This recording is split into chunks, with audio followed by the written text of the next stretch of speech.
And then, no, unfortunately, the people that came against these preachers were Christian leaders, the priests, the captain of the temple, and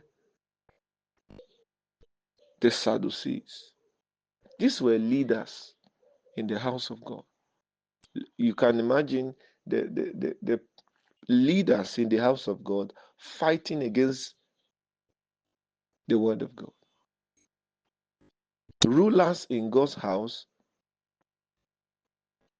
fighting against the will of God. What they are supposed to promote is not what they are fighting. What they are supposed to defend is now what they are destroying. Are you getting what I'm saying? There are some people that when they see others do what they cannot do, instead of them to appreciate those people and thank them for being bold enough, are you there to do those things? They fight them. Are you there? You see, if you see something good in others, are you there? If you see something good in others that you desire, don't envy them. Are you there? Celebrate them. Don't start saying, well, what do they have? What is it? No, celebrate them. Are you there? By thanking God for them, you will attract that thing. By celebrating them, you will attract it. But somebody has what you don't have. Somebody now has what you do not have. And then the only thing you are doing is just to talk down at the person. How did he even get it? Only God knows. Some of these people can even steal the thing. Are you there?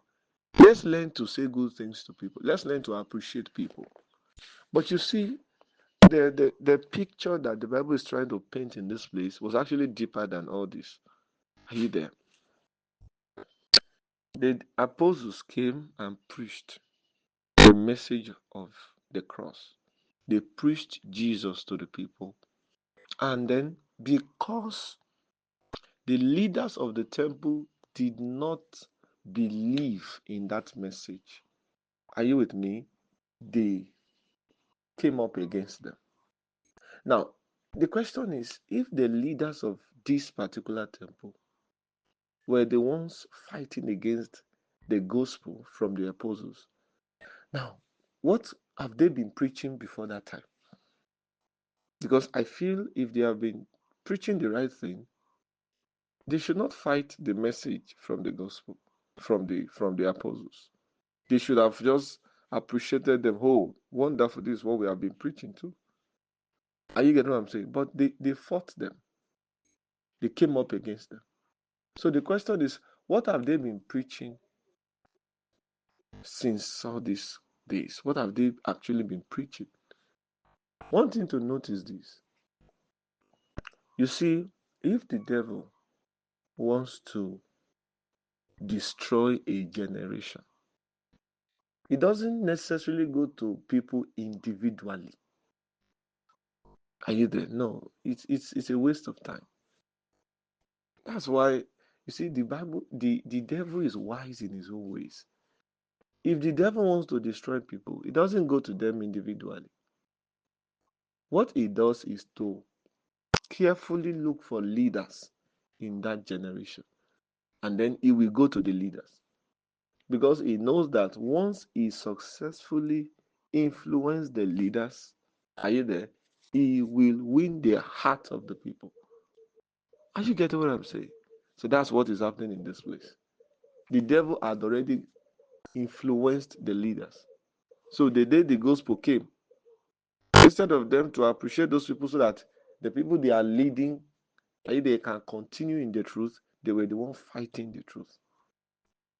As a leader, if you know that God is raising you to be a leader, you have to be careful of what you believe.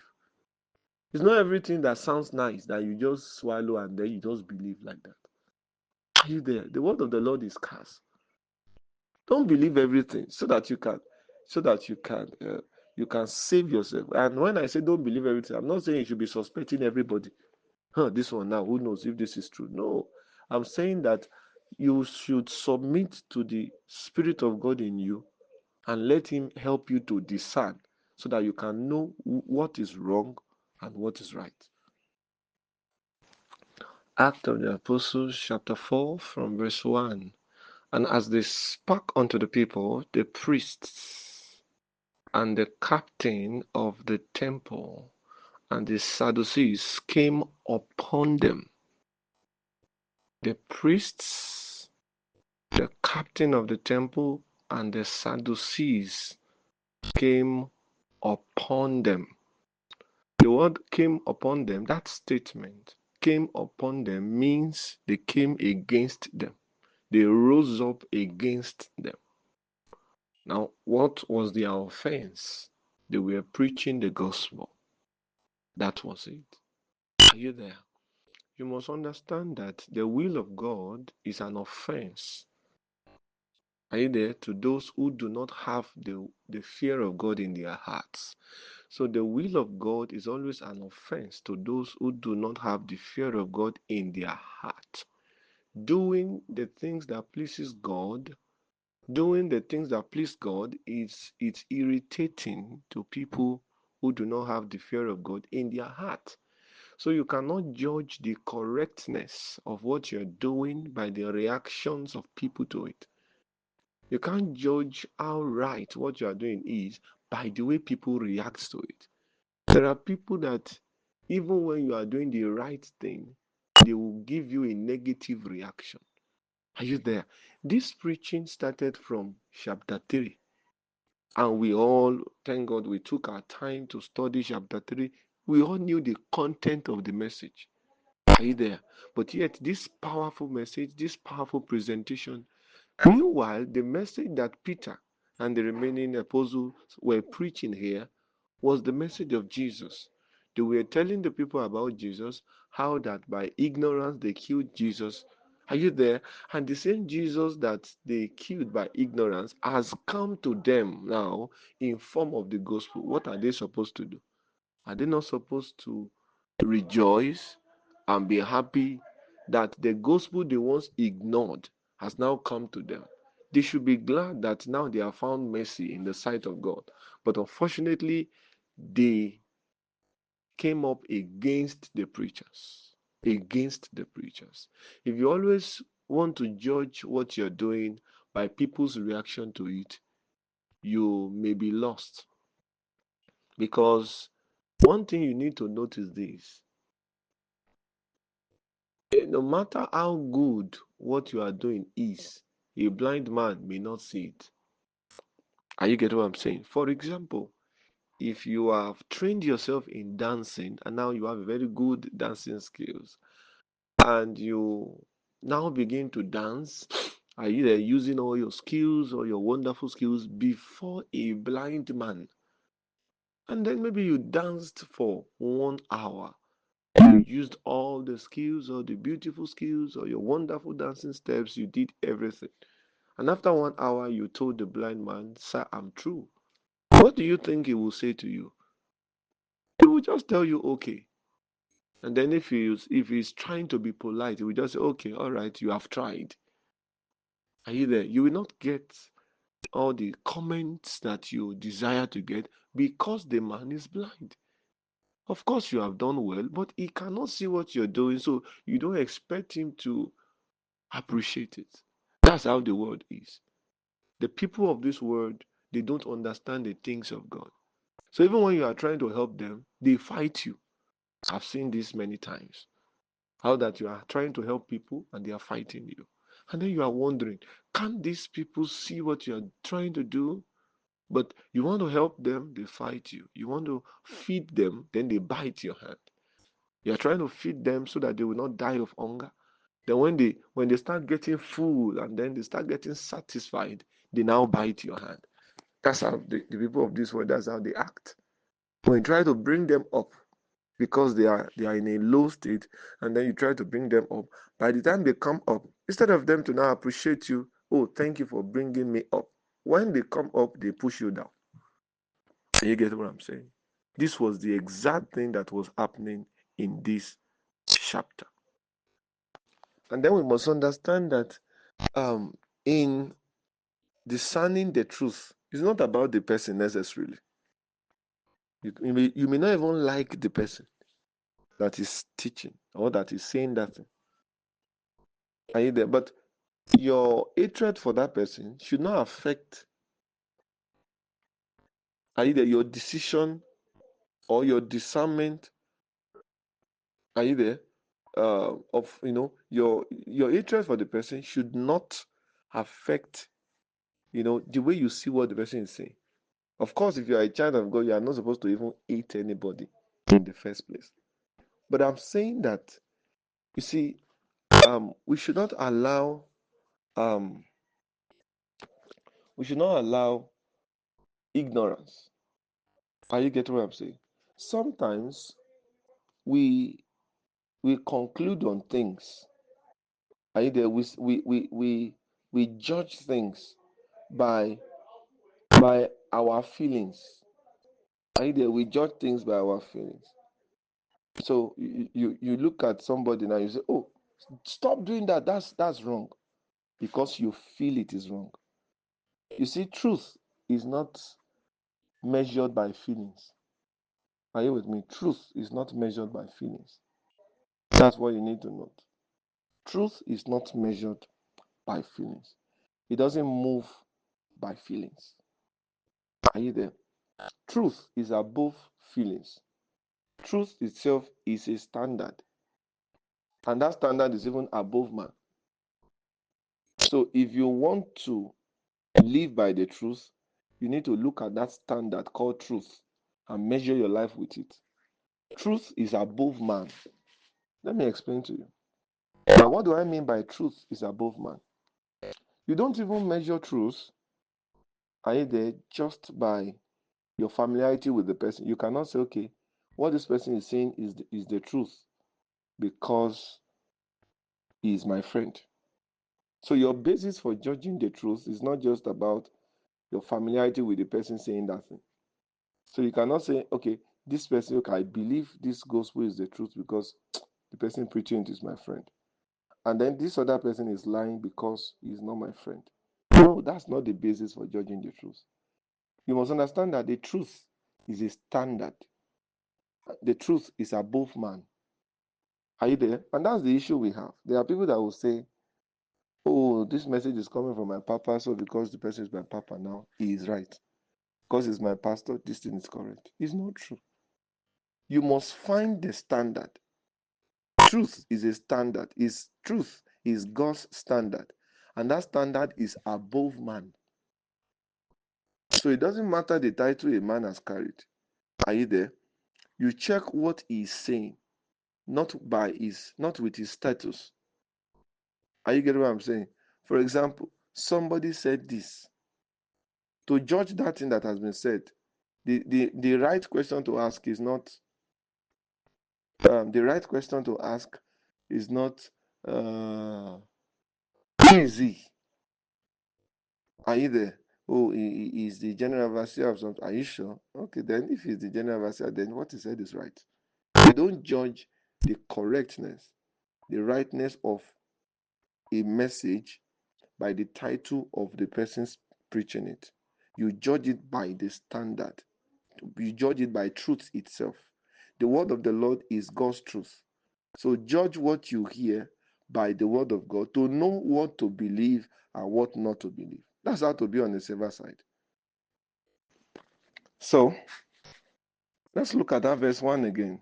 And as they spake unto the people, the priests and the captain of the temple and the Sadducees came upon them, being grieved, verse 2, being grieved that they taught the people and preached through Jesus the resurrection from the dead. Can you see that? They were hungry that they were teaching the people. They were teaching through Jesus, and then they were teaching them the resurrection from the dead. Can you see that? So, when Jesus died, now let me tell you something. There were certain things surrounding the death of Jesus.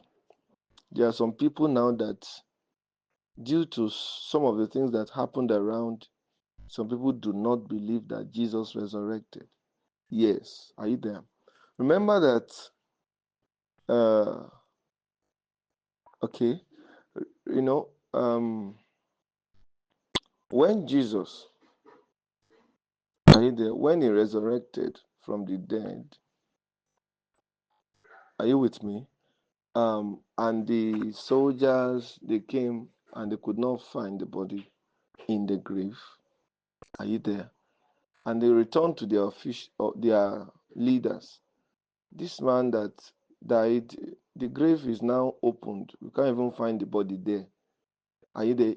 At that time, the officials, the head, told the soldiers to spread the news that okay, somebody had come to steal his body. So his body has been stolen. So in those periods, there was a news also. Another, the way newspapers will publish some news that are not even correct. So in those days too, there was a wave of news, either around the death of Jesus that was false, around the resurrection of Jesus that was false.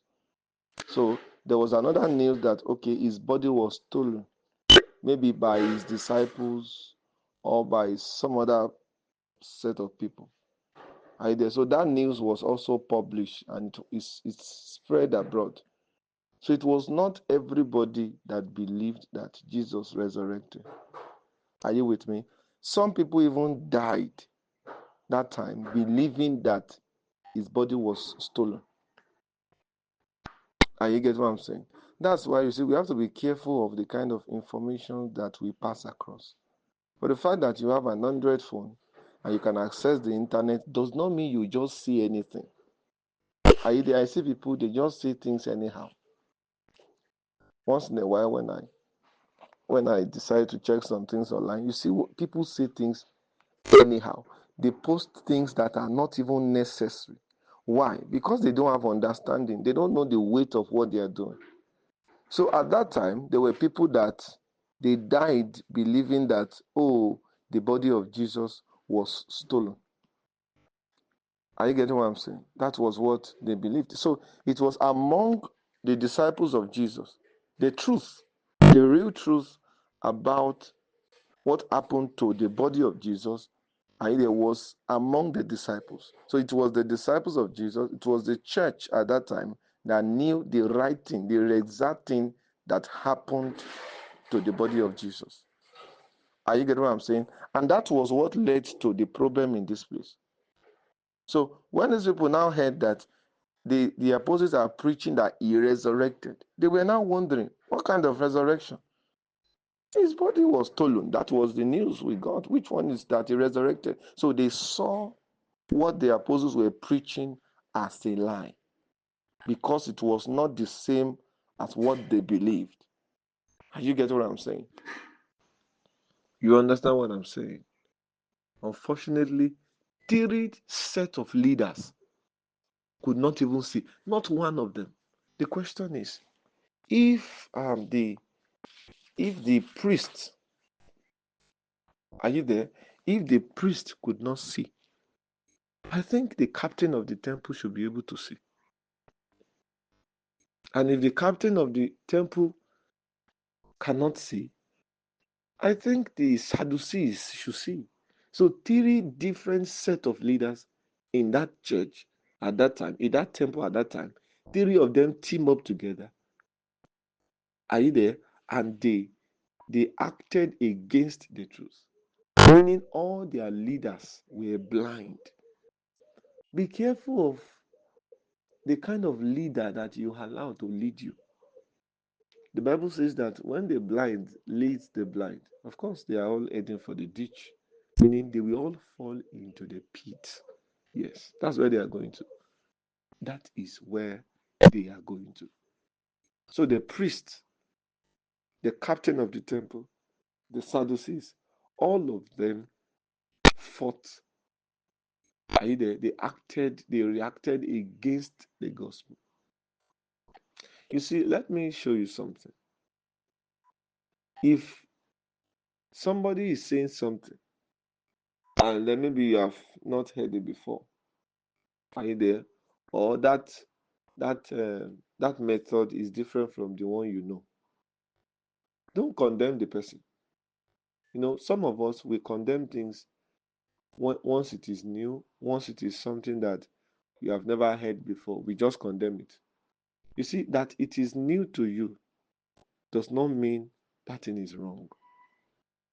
That you have not heard it before does not mean that thing is wrong. That you have never seen it being explained that way before does not mean that thing is wrong.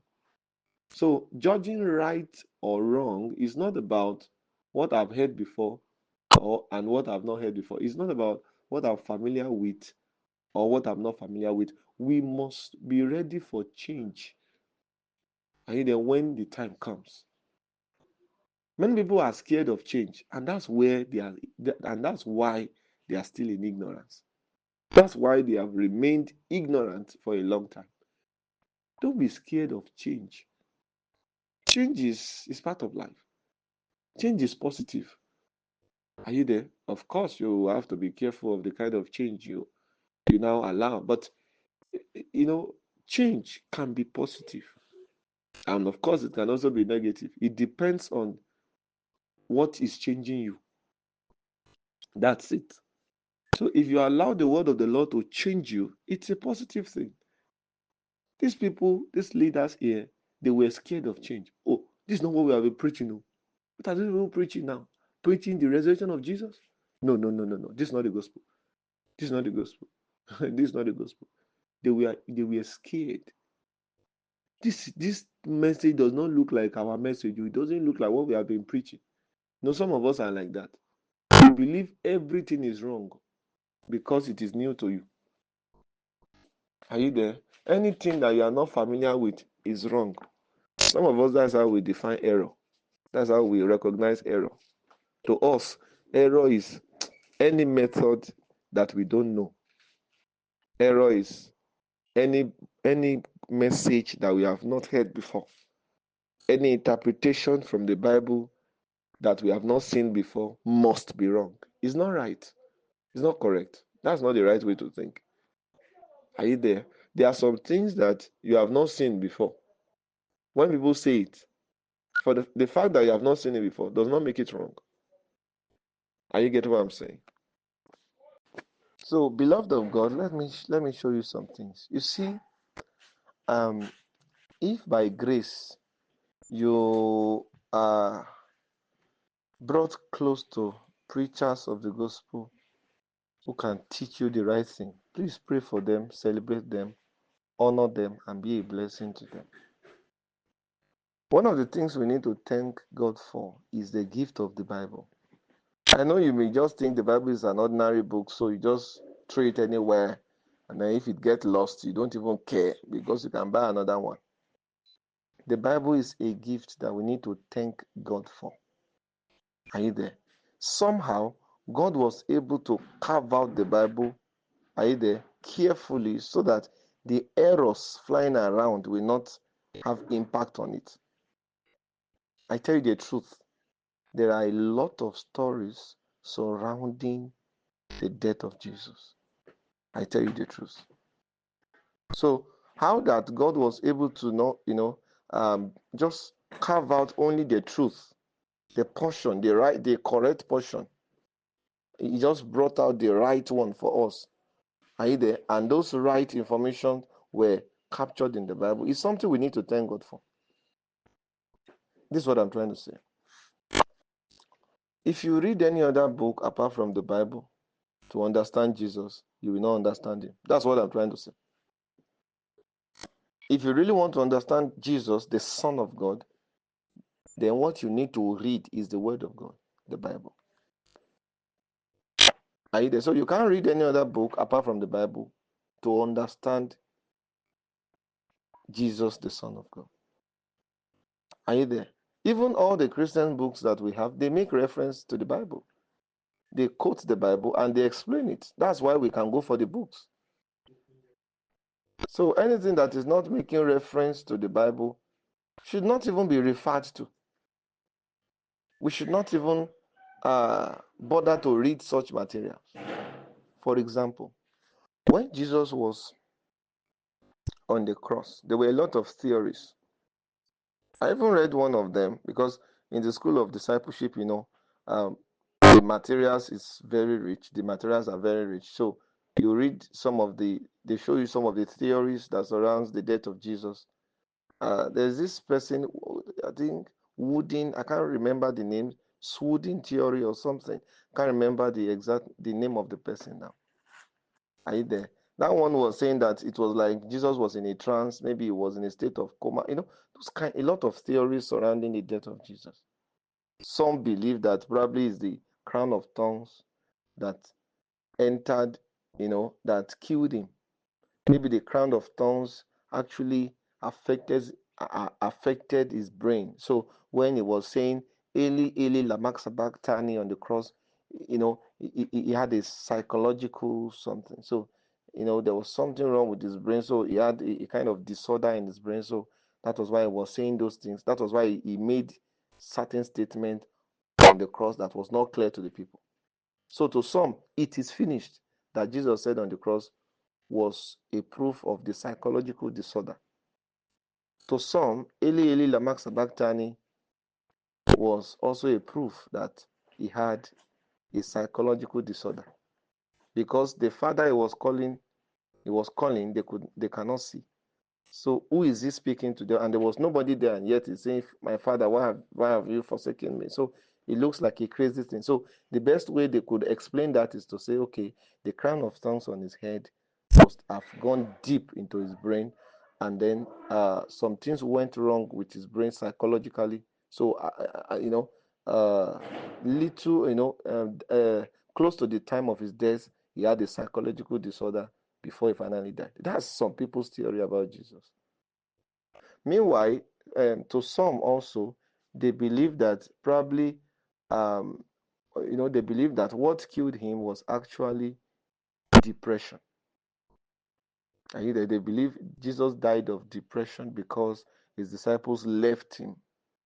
I'm telling you a lot of theories that surround the death of Jesus. And this should be the reason you will appreciate the Bible. Because there are some people who believe all these wrong things now about Jesus. And this is it. If you believe the wrong thing about Jesus, you will not accept him. And if you even accept him, the way you serve him will not be right. That's why some people they claim to be serving Jesus, but their method, is wrong. Why? Because their view of him is not right. So you see, if your view of something is not right, the way you approach that thing cannot be right. Because it's first about how you see it before how you relate with it. Do you get what I'm saying? So some people believe that Jesus died of depression. So they will tell you, everybody left him, there was nobody there, and then um, he was depressed, he was really depressed and thinking about a lot of things. Everybody left him, nobody cared about him, and then he was also ashamed too, because he was almost naked on the cross, and then people are looking at him, and that's another theory. Jesus died of depression. That's another theory. And then some people also believe that he died either because of pain. And then some can even cook up a kind of sickness and just give it to him that, okay, he died of stress. He died due to the excessive loss of blood from his body. A lot of things going on. Some people will say, okay, he had, while he was, when he was being beaten, the and his body cut open. So maybe some bacteria or some germs entered and then affected his blood. So he contracted a disease, due to the injuries that he had, and that disease killed him. Some believe that he died of poison because uh, they may likely say that the whip that was used to beat Jesus, it's like a wire like something. So they may say that that whip they had already soaked it in poison.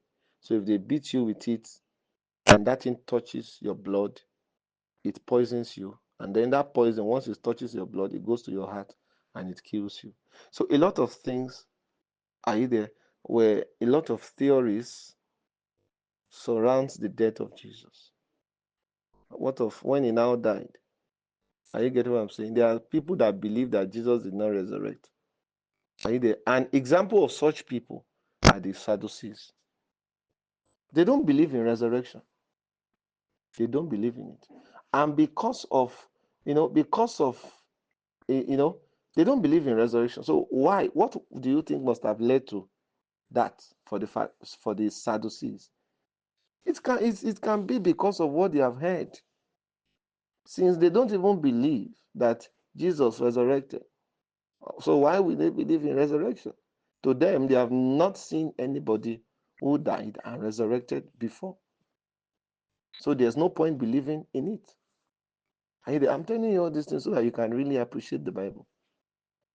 But in the Bible, we have the right information about Jesus. Either we have all the details that we need to know Jesus, who is the way to the Father. Are you getting what I'm saying? Because if you don't know Jesus, you cannot know the Father. You can't know God. Unfortunately, there are people that will tell you, well, though I don't know Jesus, but I know God. It's not possible. Jesus said, I am the way to the Father. So no one can go to the Father except through me. So if you will know the Father, then you will need to pass through the way, which is Jesus. Are you getting what I'm saying? So the Sadducees, they do not believe in resurrection because to them, Jesus did not even resurrect. Are you there? And that belief system was formed in them because they believed the wrong thing. Now look at the danger. The danger is this: when you believe the wrong thing and you don't correct it and you don't go for knowledge. Now, maybe some of you listening to me now, there are some things you believe that is wrong and you are still holding on to it. Let me tell you the danger. The danger is this: by the time you too, you start raising children, you will teach them that wrong thing that you believe. Maybe you have 4 children, you teach all of them, and they will believe it too. They too will have their own family and teach. Can you see now? The thing is now expanding. That's how errors expand. This thing started from the time of Jesus. This is many years. Are you there? Some years now after the death of Jesus. And then there are people that still believe that Jesus did not resurrect. Even till now, there are still people that did not believe that he resurrected. Are you getting what I'm saying? So if you don't correct your wrongs, you will allow it to move from generation to generation.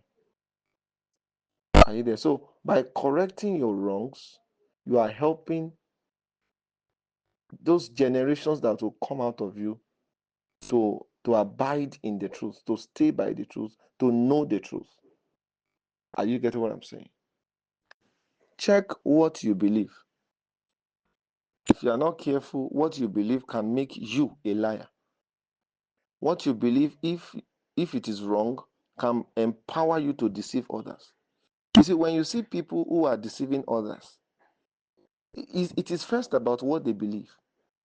Anything you believe will empower you. If you are misbehaving now, the reason you are misbehaving is because you believed something that you should not believe.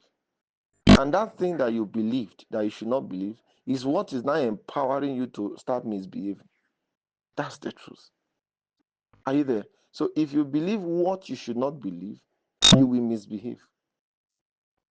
Now, that your misbehavior is now a proof that you have taken in poison.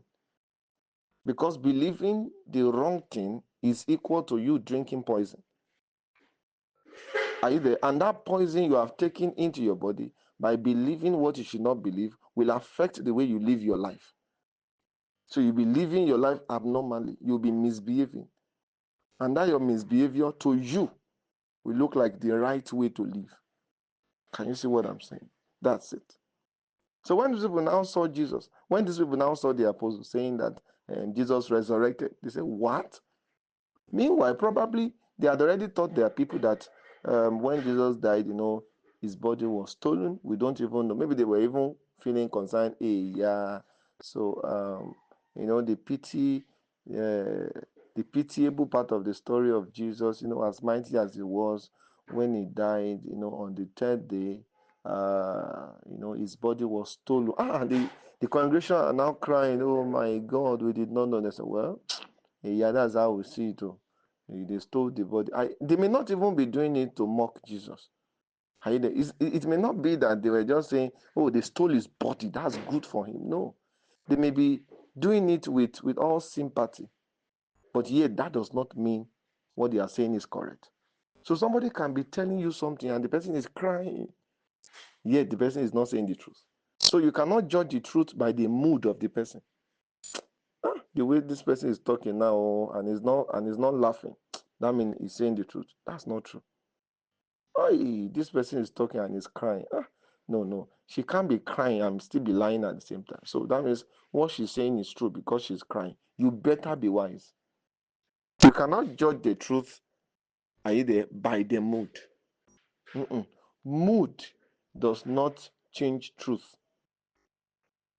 Though truth can change mood, but mood does not change truth. So you can't say because this one that is talking and is laughing like this, he's lying. No, it's not true. Somebody can be laughing and yet be saying the truth. And at the same time, he can still be laughing and be lying. So truth is not affected, is not affected by mood. So you can't judge it by the mood of the speaker. So unfortunately, these leaders, they had already preached the wrong thing to their people, telling them that, probably telling them that the body was stolen. Now, let me tell you something. Be careful of what you say. Are you with me? Be careful of what you say. It's very important.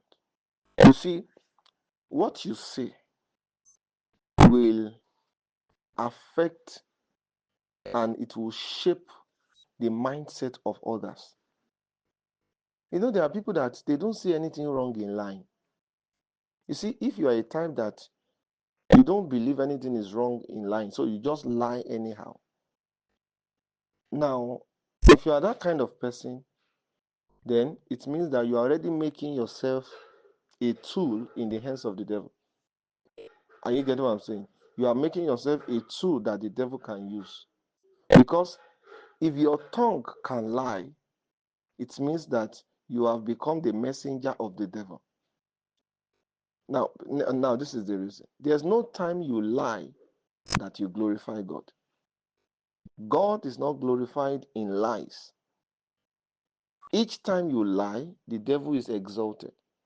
So, and if you are now living the life of lies, you lie every day, there's nothing wrong in lying to you. It means that you are living daily to exalt the devil, to glorify the devil. So you are not a child of God.